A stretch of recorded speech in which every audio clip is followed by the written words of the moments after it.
Mahesh Nadurkar joins us, India Strategist with CLSA. Mahesh, ideally I would have loved to start on market and expectations from budget, but when you see a large fall in a marquee name like Sun Pharma, it just makes you wonder.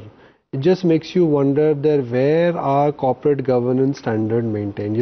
We always thought that companies like Sun Pharma will never go wrong. Corporate governance issues will be restricted to small and mid-cap names. But today it's a large-cap name where serious question marks have been raised.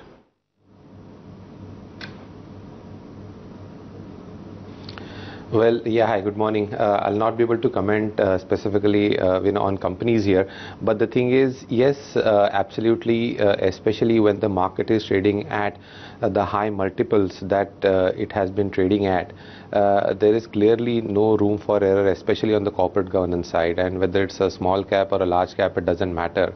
And we have seen a few such instances over the last 3-4 months where there have been a few large cap names which have got severely impacted. So yes, I mean that is clearly something that one needs to be worried about. And we as a house CLSA do a lot of work on corporate governance side, which I think is very, very important for every investor to keep in mind. Nice. So back to markets and back to the more broader regime. What do you think is in store for us for rest of the year?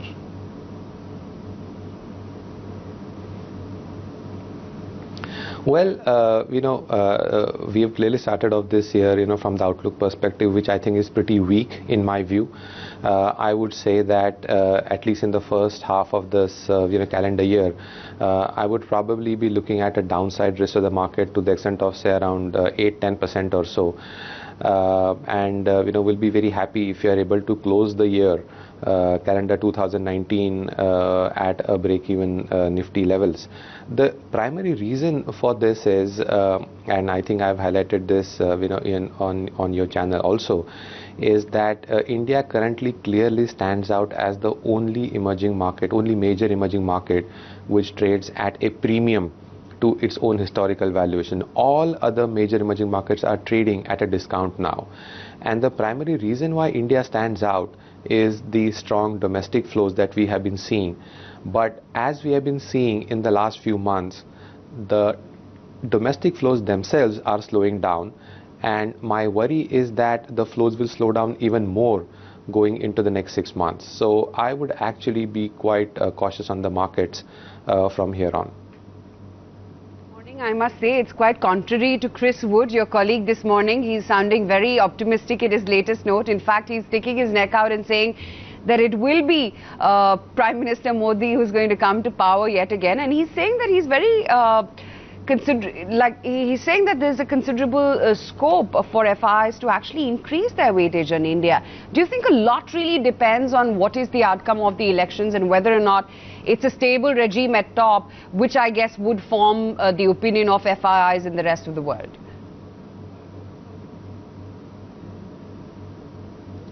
See, the foreign institutional investors have clearly been reducing weight in India, and that's visible in the numbers that you see. Last year, calendar 2018, the FI sold about $5 billion in Indian equities. So the trend is very clear. Now, my sense is that the overall foreign ownership of India has indeed come down. So that's a very valid point. And I would say that if you look at, let's say, last 5 to 7 years, the FII overweight on Indian markets has come down probably today to the lowest levels that we've seen. Maybe 5 years ago it was about 5 to 7 percentage points overweight. Now we are just about neutral, or maybe a slight overweight of say around 50 bips or so. So that point is very valid. But I don't really see the foreign investors lapping onto India just as yet, keeping in mind, one, the political uncertainties, secondly, the big valuation gap that we see between India and the other regional markets. I mean, China, for example, is trading at a big discount, and there are a few other North Asian markets as well. So when you speak with the large, investment houses who have the option of investing in multiple countries, internally they find it very difficult to justify, a particular Indian stock, to be bought over and above, or justifying that, relative to the other options, other similar options that one might be having in the rest of the region. So yes, the ownership levels are down, but I do not see the FII flows improving in any big way, at least over the next 6 months or so. The one caveat, of course, to that is what happens in the US. And if the US dollar begins to weaken considerably, then things might be a little bit different. But even in that scenario, I would say that India will probably see lesser inflows than some of the other Asian markets. Next up would be the budget, and as diluted as an event it may be because of it being an election year, do you think it will have a massive populist tone to it because the polls are so close?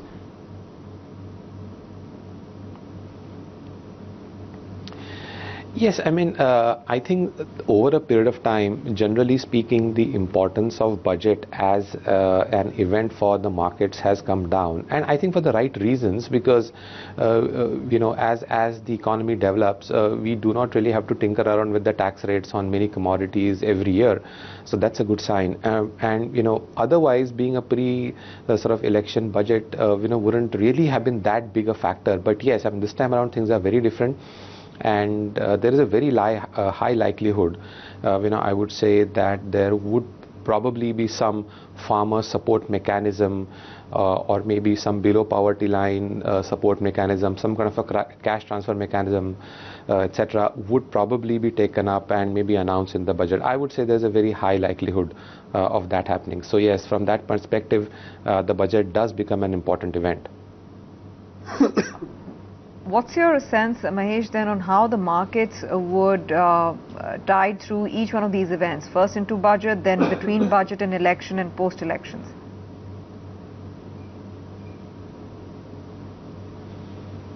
Well, on the budget side, I think now there is a considerable media flow, as I said, about sort of a large sort of farmer kind of package coming out. What we need to probably see is the contours of that, what kind of numbers are being talked about.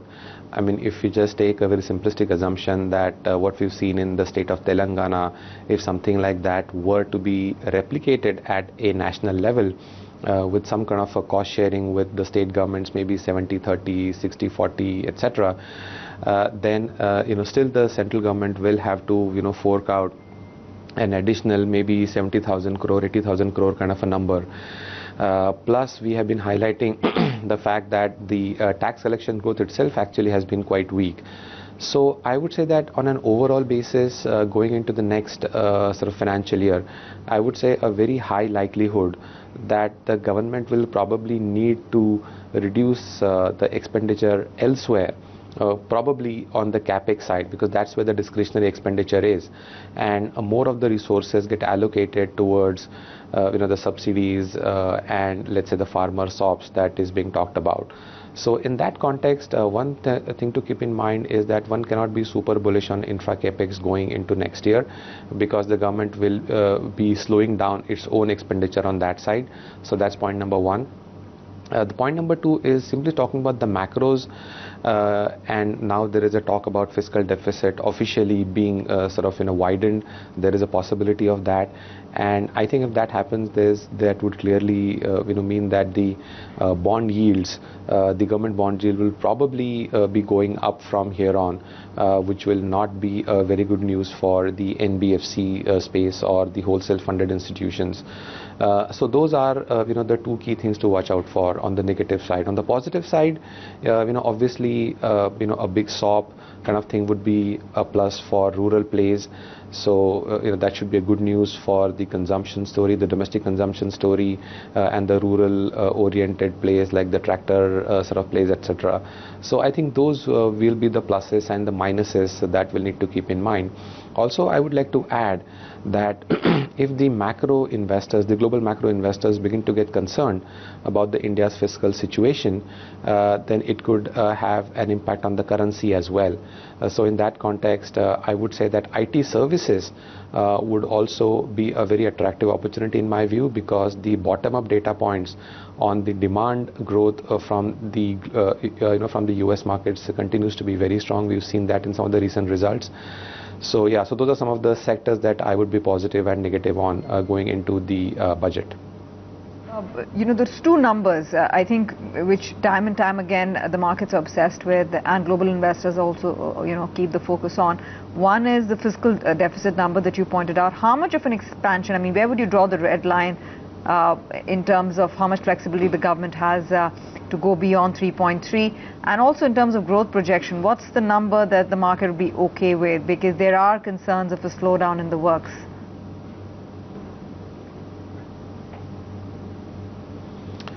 Well, on the fiscal deficit side, at the outset, I want to highlight that I don't think there is anything substantially wrong if the government were to raise the official fiscal deficit target even beyond, let's say, 3.5%.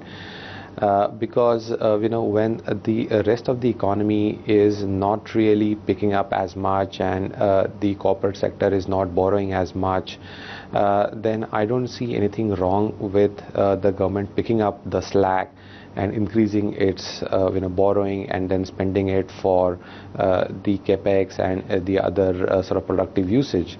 So at principle, I wouldn't say that a higher fiscal deficit is necessarily a bad thing. But I would also at the same time say that the use of that increased fiscal deficit would also be important. As I said, if it goes into some clear-cut productive use, I think it's a welcome relaxation. If it goes into just driving consumption, maybe at the bottom of the pyramid, or maybe in some other segments, then I would say that would not really be a welcome thing from the foreign investors' point of view. So I would say that the number itself is not really that important. How it's being used is also something that we need to keep in mind. Increasingly, I look at fiscal deficit, and if I look at the lay of the land, it's very easy to say, okay, fiscal deficit out of sync, that's bad news for India. But China's fiscal deficit is out of sync. US fiscal deficit is out of sync. So I just wonder that is fiscal deficit, which is an important benchmark for the health of the economy and from foreign standpoint. But looking at the world, how the world is levered up, this entire obsession around Indian fiscal deficit number, you think it should come down?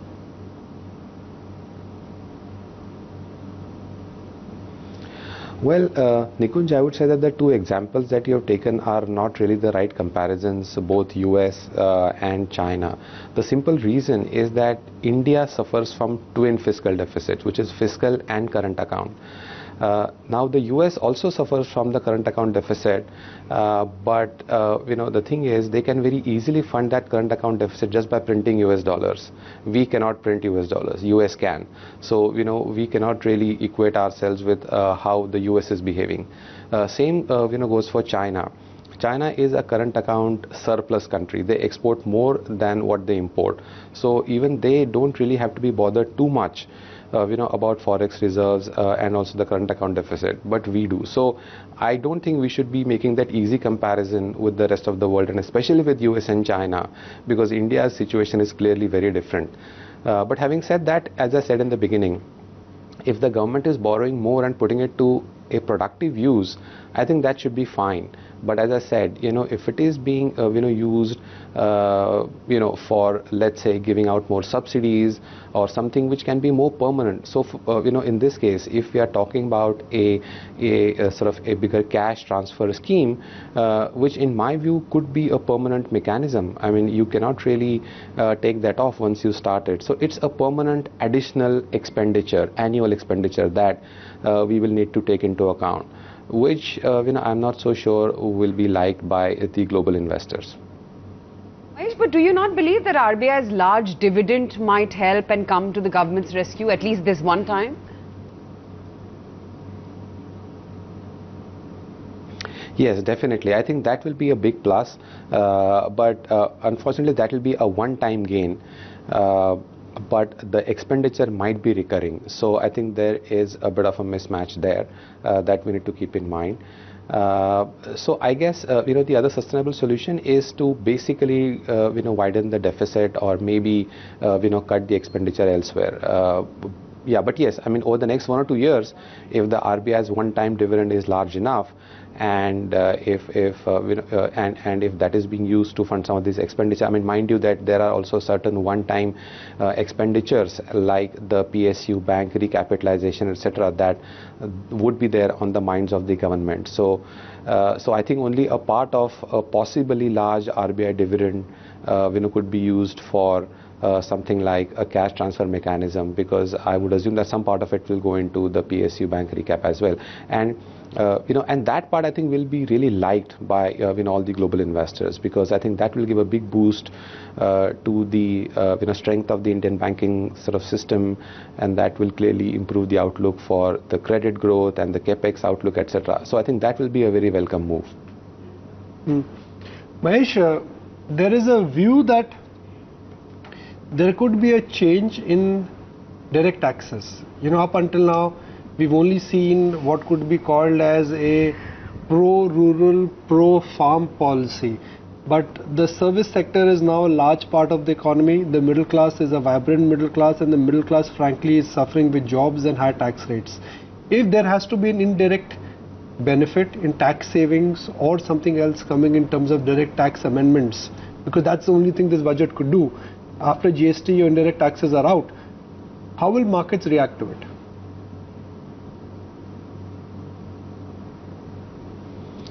Yeah, I think if the government were to reduce the corporate income tax rate, etc., I think that will be a very welcome move. But once again we come back to the same point. I mean, in the first part, we debated the fiscal deficit issue and how that deficit can be bridged, etc. So if we're talking about further tax rate cuts, then it's only going to aggravate that part of the equation. So yes, I mean, if the government is able to work out the maths and is able to reduce the direct tax rates as well, especially on the corporate side, I think that would be a welcome change. But I'm not really sure whether the compulsion of the mathematics would really leave that much of a scope with the government to be able to do that. Just to take that point forward on, the government looking at shoring up more revenues via the taxation route, what else are you expecting? Is there some more, are there some more numbers that have been penciled in terms of GST collections picking up in this year?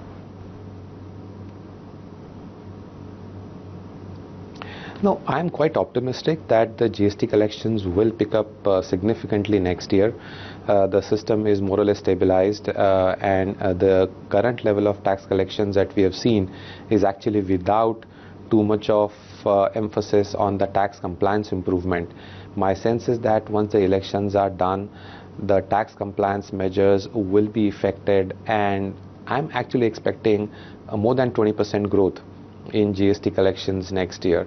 So I think that would be a positive outcome if the tax compliance measures would in turn drive the tax collection growth. I think that's clearly something that I'm expecting.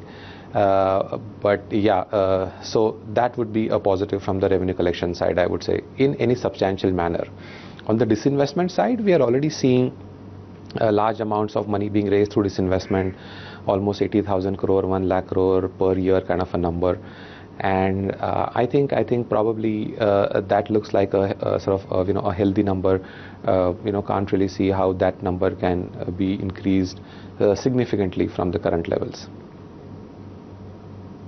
Divestments, you're penciling in, again 80,000 to almost a lakh crores coming in via the divestment route in FY20. We haven't really seen the government match up to those targets in the previous years. There's always been a last-minute tussle to shore up the numbers to the targeted amount.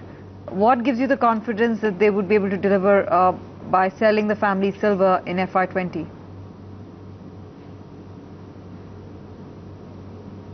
No, so last year, that is FY18, the government was able to meet the number. I think the number was about 80,000 crore or so last year. This year in FY19, I think so far we have done about close to a 40,000 crore kind of a number.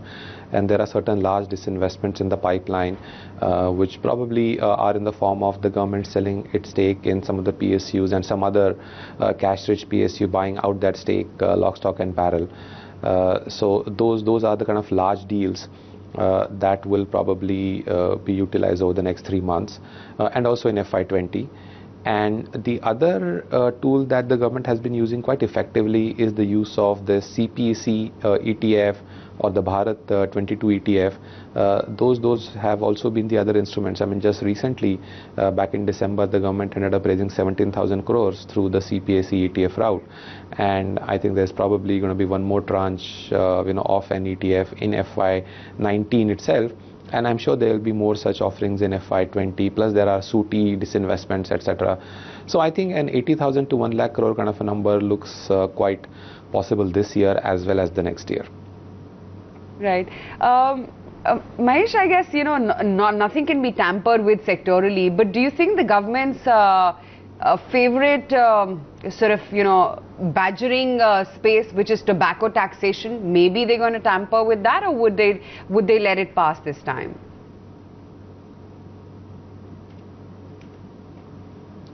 So the tobacco taxation always comes into the minds of investors come budget.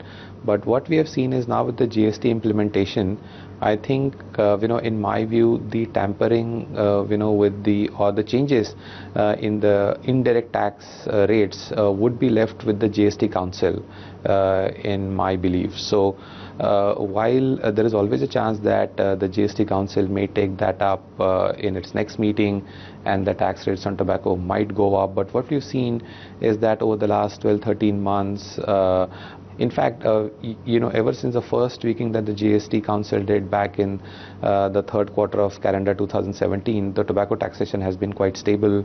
The volume growth has therefore picked up. And, I would say that there is a very low likelihood of the central government making any changes into the tobacco taxation in the budget. So I think that looks like a good sector to bet on. Where the valuations are reasonable, volume growth has picked up, and I would say a low probability of the central government tweaking on the tobacco taxation. Okay. Mahesh, having said all of this, what would you make of the government's push to boost the rural economy? I mean, yes, some measures have been outlined. The direct transfer scheme, interest subvention, something that we've seen in the past as well. But how much of a thrust do you think the government would give to the rural economy, and what would that mean in terms of the earnings profile of a lot of consumer-oriented companies?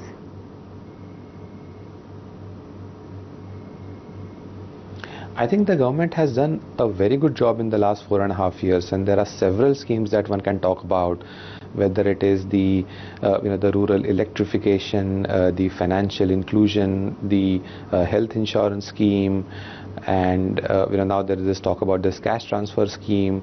There has been this ongoing push towards the rural road scheme under the PMGSY. So a variety of things have been done for rural India over the last several years, and all for the right reasons.